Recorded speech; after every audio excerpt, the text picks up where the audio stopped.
Salut à tous et bienvenue pour la dernière de la côte. Mais on est tous déçus puisque forcément c'est le dernier jour et toujours pas de vague. Et qui mieux que Nicolas Dazé, le directeur marketing Quicksilver et Roxy, pour nous parler de cette semaine. Certainement beaucoup de déception, Nicolas, de ne pas avoir vu de grands moments de sport comme on l'attendait ici. Oui, forcément on est déçus de ne pas avoir eu les conditions au niveau des vagues. Mais en même temps, on n'est pas si déçus que ça parce qu'on a franchement, c'est une semaine incroyable. Il s'est passé plein de choses. Il y a eu la course hier à laquelle tu as participé. J'ai vu que tu avais pas trop mal d'ailleurs. Je sais pas comment tu as fait. Non, mais on a passé une super semaine. Il y avait beaucoup de monde sur le site de compétition. On avait toutes les activités outdoor fitness avec le yoga, le stand-up paddle yoga. On finit sur une bonne nouvelle en fait, puisque je peux te le dire maintenant. Et c'est inexclu en plus, puisque tu es la première personne à qui j'en parle. C'est qu'on a décidé avec l'équipe Roxy, avec l'ASP et avec les surfeuses surtout, de repousser en fait la compétition au mois de septembre pendant la waiting period du Quicksilver Pro France. Donc ça c'est une grande nouvelle, je pense, pour le sport, pour le surf féminin. N'est pas lieu à cause des conditions. Et à reproduire, on pourrait imaginer ça sur les prochaines années du coup, non? Alors effectivement, c'est une première dans le fait que sur la vague de snapper, donc on sait que ça marche. Il y a une espèce d'émulation de les avoir ensemble. C'est vrai que... Merci pour cet exclu en tout cas, Nicolas. Des rencontres, on en a eu cette semaine. Je vous propose le best-of des meilleures rencontres. À tout de suite. Bonjour les gars. J'ai trouvé une bouteille sur la plage. Qu'est-ce que je fais de ça? Déjà, je vais te la prendre. C'est déjà sympa de l'avoir ramassée parce que ça fera un déchet de moins sur la plage. Donc déjà. Et déjà, est-ce que tu connais les pollutions plastiques?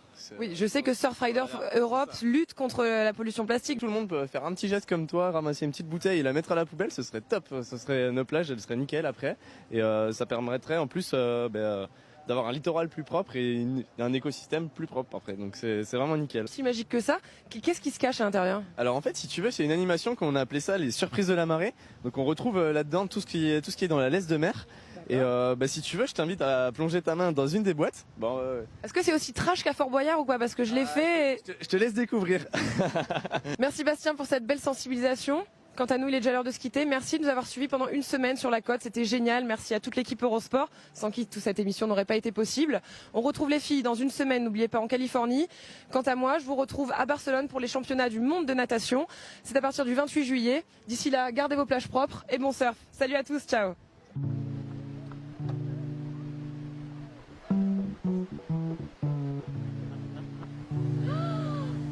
Regarde, là, je crois qu'il se passe quelque chose.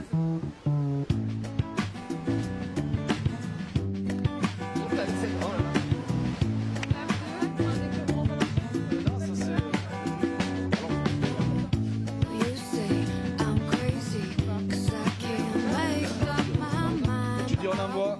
On envoie.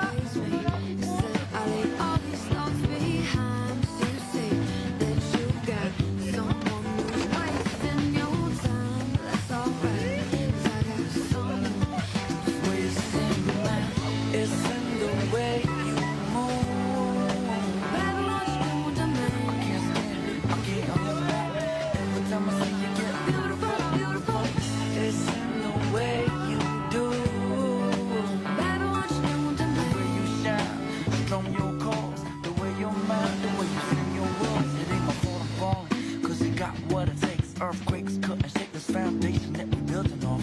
And for a long time I waited, but I never lose faith. I'm in summer like a year crazy.